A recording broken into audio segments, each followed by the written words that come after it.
Well, turning now to Washington, there's more turmoil at the White House with the shock resignation of Donald Trump's top economic advisor. Former Goldman Sachs President Gary Cohn helped push Trump's tax reforms through late last year. An advocate of free trade has been reported that he was angered by the president's plan to impose taxes on steel and aluminium imports.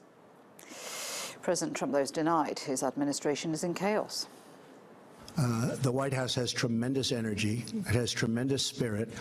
It is a great place to be working. Many people want every single job. You know, I read where, oh, gee, maybe people don't want to work for Trump. And believe me, everybody wants to work in the White House. They all want a piece of that Oval Office. The European Union has warned it will respond if the US imposes tariffs on its steel and aluminium. The EU said it would retaliate by taxing US products like peanut butter and orange juice. The European Commissioner for Trade told a news conference a trade war between Washington and the 28-member bloc would have no winners.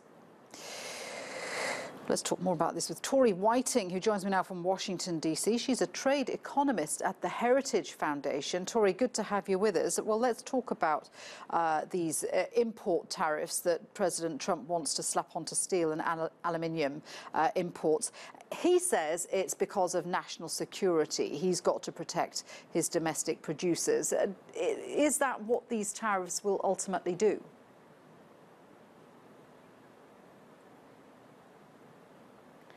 Well, these tariffs are potentially going to be imposed under what we call Section 232 of our trade law, which is imposing them on the basis of national security. However, the Commerce Department here at the United States and the Department of Defense here at the United States said that they are concerned about these tariffs being implemented.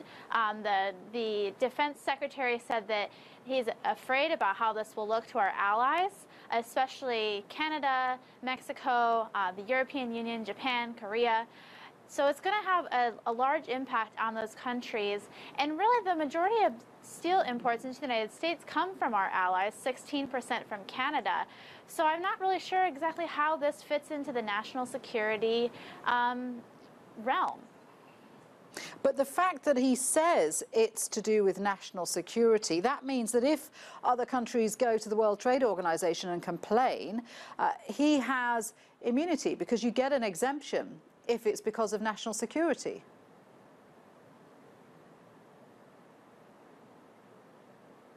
You're correct. Most experts here in the United States do not believe that the World Trade Organization will rule against the United States if other countries dispute this action by the U.S. However, these tariffs are not about national security when it comes to most of what's coming out of the administration.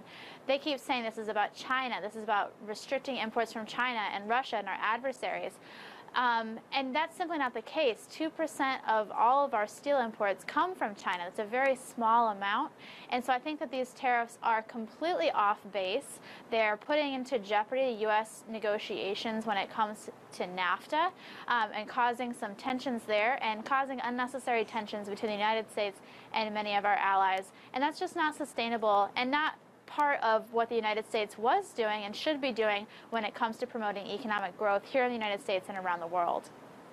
But it's clearly a massive debate going on where you are right now, because you've got Donald Trump's top economic advisor stepping down, reportedly because he was totally against any moves that could provoke a trade war.